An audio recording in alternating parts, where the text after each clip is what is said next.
Hello दोस्तों, कैसे हैं आप सब लोग। पिछली वीडियो में हमने स्टार्ट किया था क्लास 10th का चैप्टर 8 यानी ट्रिग्नोमेट्री। बहुत से बच्चों को ये चैप्टर मुश्किल लगता है, लेकिन हमने ये ठान लिया था कि इस चैप्टर को बहुत ही आसानी से करेंगे, इस मिथ को तोड़ेंगे। तो इस चैप्टर में अभी तक हमने ट्रिग्नोमेट्री के बेसिक कॉन्सेप्ट्स पढ़े थे। साइड्स एंड एंगल्स के बीच में जो रिलेशन होता है उसका कॉन्सेप्ट पढ़ा था, और 3 ट्रिग्नोमेट्री रेशियोज़ पढ़े थे, और ये पढ़ा था कि ट्रिग्नोमेट्री रेशियोज़ का आखिर मतलब होता क्या है। वो ट्रिग्नोमेट्री रेशियोज़ पढ़े थे हमने, sine theta, cos theta and tan theta. आज हम उन्हीं 3 रेशियोज़ को एग्जांपल्स से समझेंगे और ये समझेंगे कि उनकी वैल्यूज़ को किस तरीके से फाइंड आउट किया जाता है। तो इसके साथ ही हमने एक सेगमेंट स्टार्ट किया है जिसका नाम है कौन बनेगा मैथमेटिशियन। इस सेगमेंट में क्या होगा, अगर आपको मैथमेटिक्स में कोई डाउट आ रहा है, कि कोई क्वेरी है, किसी क्वेश्चन में अगर आपको डाउट हो रहा है, या फिर किसी कॉन्सेप्ट में अगर आपको डाउट हो रहा है, तो आप सिंपल से वो क्वेश्चन पूछ सकते हैं मुझसे। आपको क्या करना है, आपको सिर्फ कमेंट कर देना है और मैं उस आपके डाउट के लिए एक अलग पर्टिकुलर वीडियो, सेपरेट वीडियो बना दूंगा और आपका डाउट क्लियर कर दूंगा। तो ठीक है, तो स्टार्ट करते हैं अपना, ये कंटिन्यू करते हैं ये चैप्टर। सबसे पहले आप यहाँ पे एक सर्कल बना लो, जैसा मर्जी सर्कल बन रहा है सर्कल बना लो। ये सर्कल मैंने बना लिया, परफेक्ट नहीं बना, कोई बात नहीं। अब कंटिन्यू करते हैं ये चैप्टर। तो हमने चेक किया था sine theta and cos theta and tan theta की values. Sine theta P upon H, cos theta B upon H and tan theta P upon B होती है। तो हमने लेट से एक ट्रायंगल ले लिया, ट्रायंगल ले लो एक, लेट से एक ट्रायंगल ले लिया हमने ए बी सी। ठीक है, ये राइट एंगल है एट बी, यहाँ पे ये 90 डिग्री का एंगल बना रहा है। ए बी सी ट्रायंगल है जिसकी साइड्स है 3, 4 एंड 5। अब आप कहोगे कि यार ये 3, 4 एंड 5 कैसे ले ली, ये तो क्या आप सही है ये साइड्स? हाँ जी, बिल्कुल सही है ये साइड्स। आप इसमें पाइथागोरस थ्योरम लगा के देखिए।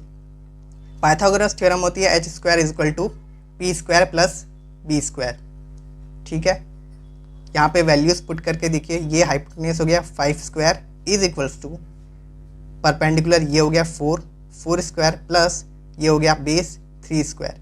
तो यहाँ से 25 आ गया, यहाँ से भी 4 स्क्वायर आ गया 16, 3 स्क्वायर आ गया 9, यानी कि यहाँ से भी ये 25 ही आ गया।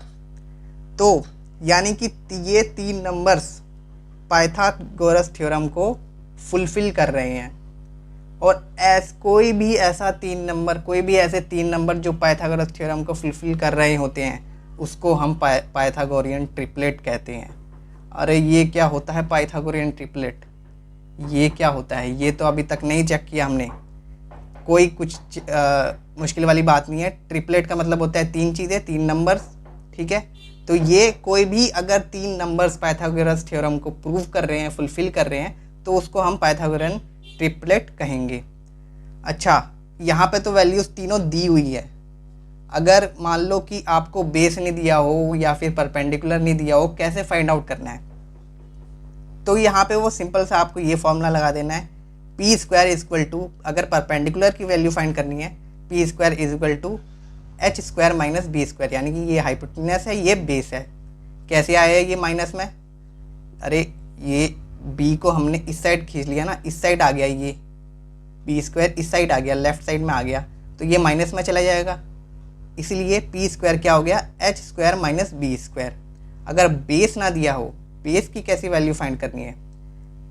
यहाँ से एच स्क्वायर यहीं पे है, ये परपेंडिकुलर इधर चला गया, पी स्क्वायर इधर चला गया, यानी कि लेफ्ट में चला गया, तो बेस स्क्वायर यहाँ पे यहीं पे रह गया, तो ये हो गया base square is equal to H square minus P square.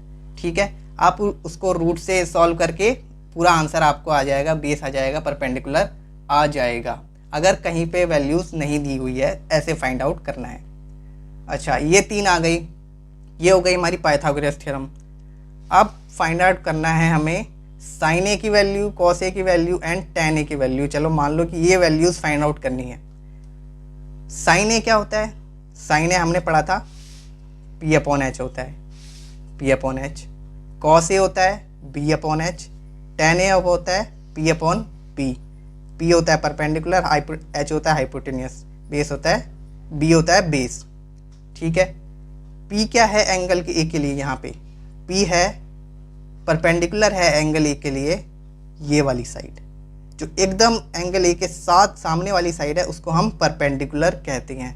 तो ये एंगल A के लिए बिल्कुल सामने वाली साइड परपेंडिकुलर हो गई। इसके लिए बेस कौन सी साइड है, बेस है ये वाली साइड, जो इसके साथ चिपकी हुई साइड है, इसके साथ लगी हुई साइड है, वो हो गई बेस। ये हमने पढ़ चुके हैं, ये हम पढ़ चुके हैं आगे। परपेंडिकुलर हो गई ये साइड, बेस हो गई ये साइड, हाइपोटेनियस बिल्कुल 90 डिग्री के सामने वाली साइड को हम हाइपोटेनियस कहते हैं। परपेंडिकुलर आ गई हमारे पास, परपेंडिकुलर की वैल्यू थी 4, हाइपोटेनियस हमें गिवन है 5। साइन ए की वैल्यू क्या हो गई P अपॉन H, इसका मतलब 4 अपॉन 5।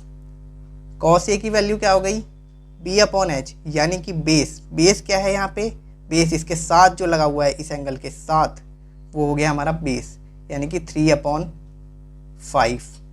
बेस की वैल्यू है 3, हाइपोटेनियस की वैल्यू है 5। tan A क्या होता है, tan A होता है P अपॉन B, यानी कि परपेंडिकुलर अपॉन बेस। परपेंडिकुलर हमारे पास क्या है 4 है, बेस हमारे पास क्या है 3 है। तो इस तरीके से ये सारी की सारी वैल्यूज 3 ट्रिग्नोमेट्रिक रेशियोज के लिए हमारे पास आ गई, साइन ए के लिए, कॉस ए के लिए एंड tan A के लिए। यहाँ पे हमने कुछ नहीं किया, यहाँ पे हमने सिर्फ वैल्यूज़ को पुट किया है, जो हमें परपेंडिकुलर की वैल्यू गिवन थी, बेस की वैल्यू दी हुई थी एंड हाइपोटेनियस की वैल्यू दी हुई थी। सारी वैल्यूज़ को पुट किया तो हमारे पास ये sine A, cos A and tan A की वैल्यूज़ आ गई। अच्छा, अब एक और ध्यान में रखने वाली चीज़ है कि वहाँ पे तो था sine A, cos A and tan A। मान लो उन्होंने पूछ लिया sine C, cos C and tan C क्या होता है। अब पूछ लिया भाई साइन सी क्या होता है ये बताओ, एंगल चेंज कर दिया यहाँ पे। तो साइन एंगल सी क्या है, एंगल कहाँ है, ये एंगल है एंगल सी। इसके लिए कौन सा परपेंडिकुलर हुआ, जो एकदम इसके सामने वाली साइड है वो परपेंडिकुलर हुई। इसके सामने वाली साइड तो ये है ना, बिल्कुल इसके सामने वाली साइड, ये हो गई परपेंडिकुलर। एंगल सी के लिए बेस कौन सा हुआ, जो इसके साथ लगी हुई है साइड, बिल्कुल इसके साथ जो लगी हुई है साइड, वो हो गई इसके लिए एंगल सी के लिए बेस। और हाइपोटेनियस सेम ही रहेगा, हाइपोटेनियस एंगल 90 डिग्री के सामने वाली साइड वाला जो साइड होती है वो हमारा हाइपोटेनियस हो जाता है। तो यहाँ पे बेस एंड परपेंडिकुलर चेंज हो गए हैं जैसे ही हमने एंगल चेंज कर दिया।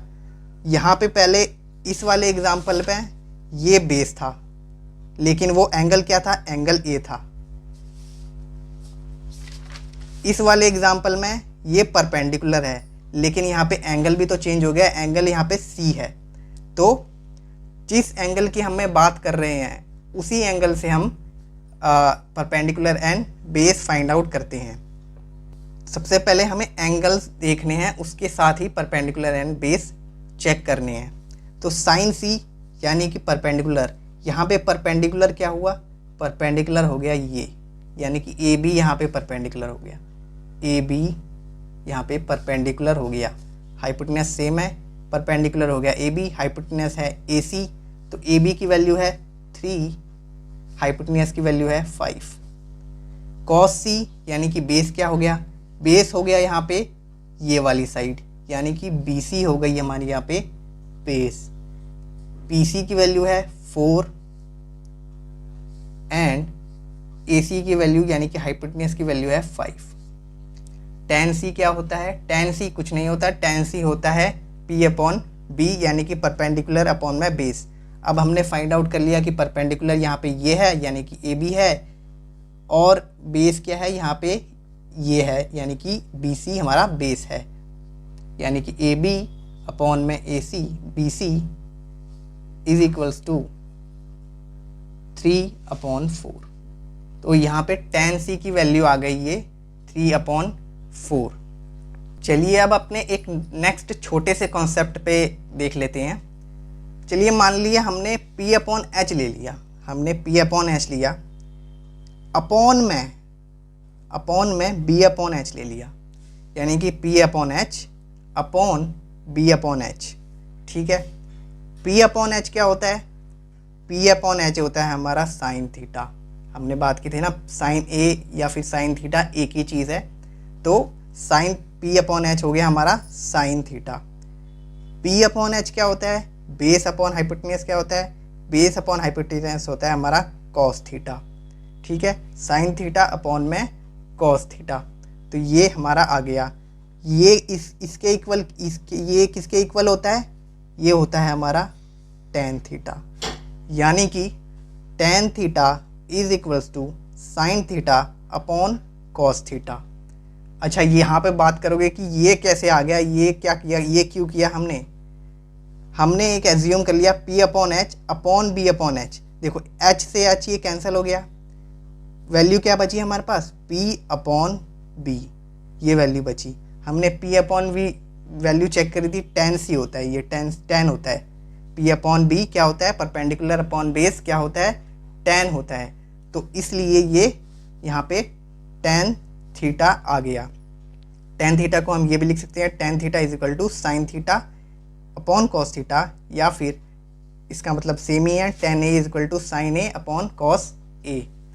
ठीक है, अगर हमें साइन थीटा की वैल्यू गिवन है, कॉस थीटा की वैल्यू गिवन है, तो हम इजीली उस वैल्यूज़ को पुट करके यहाँ पे टेन थीटा की वैल्यू फाइंड आउट कर सकते हैं।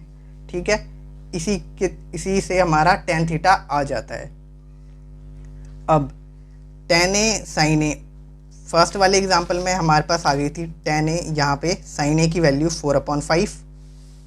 यहाँ पे फर्स्ट वाले एग्जांपल में यहाँ पे साइन ए की वैल्यू आ गई थी 4/5, कॉस ए की वैल्यू आ गई थी 3/5। इस एग्जांपल को यूज़ करते हैं, साइन ए की वैल्यू हमने पुट करी 4/5, अपॉन में कॉस ए की हमने वैल्यू पुट करी 3/5। ये वैल्यूज़ पुट करी। अब देखिए ये वाला 5 ऊपर चला गया, ये वाला 5 ऊपर जाके मल्टीप्लाई हो गया, और ये वाला 5 जो है, ये वाली डिजिट, ये वाली वैल्यू नीचे जाके मल्टीप्लाई हो गई। तो ये वाला 5 ऊपर जाके मल्टीप्लाई हो गया इसके साथ, 4 के साथ, और ये वाली डिजिट इसके साथ मल्टीप्लाई हो गई नीचे जाके 5 × 3। तो हमारे पास आ गया, ये 5 से 5 कट गया, तो आंसर आ गया 4/3। ठीक है, हमने एग्जाम्पल लिया था, यानी कि वही वैल्यू हमारे पास यहाँ पे भी आई हुई है, tan A P upon B is equal to 4/3। तो इस तरीके से ये टेन ए यानी कि साइन ए अपॉन कॉस ए भी, इसको इस तरीके से रिप्रेजेंट कर सकते हैं। चलिए ठीक है, ये तीन चीज़ें आज हमने पढ़ी। पाइथागोरस थ्योरम पढ़ी हमने आज, एक sine A, cos A and tan A की वैल्यू किस तरीके से फाइंड आउट करते हैं वो पढ़ा, एंड अगर हमारा एंगल चेंज हो जाए, मान लीजिए हमारा एंगल ही चेंज हो जाए, उसमें किस तरीके से वैल्यूज़ फाइंड करते हैं वो भी पढ़ा, एंड टेन थीटा का कॉन्सेप्ट पढ़ा कि टेन थीटा एक्चुअल में आता किस तरीके से है। तो नेक्स्ट वीडियो में हम 3 और रेशियोज़ की बात करेंगे, cosec theta, sec theta and cot theta, और ट्रिक की भी बात करेंगे नेक्स्ट वीडियो में। एक इजी सी ट्रिक है, बहुत ही आसान ट्रिक है, उसकी भी बात करेंगे वीडियो में।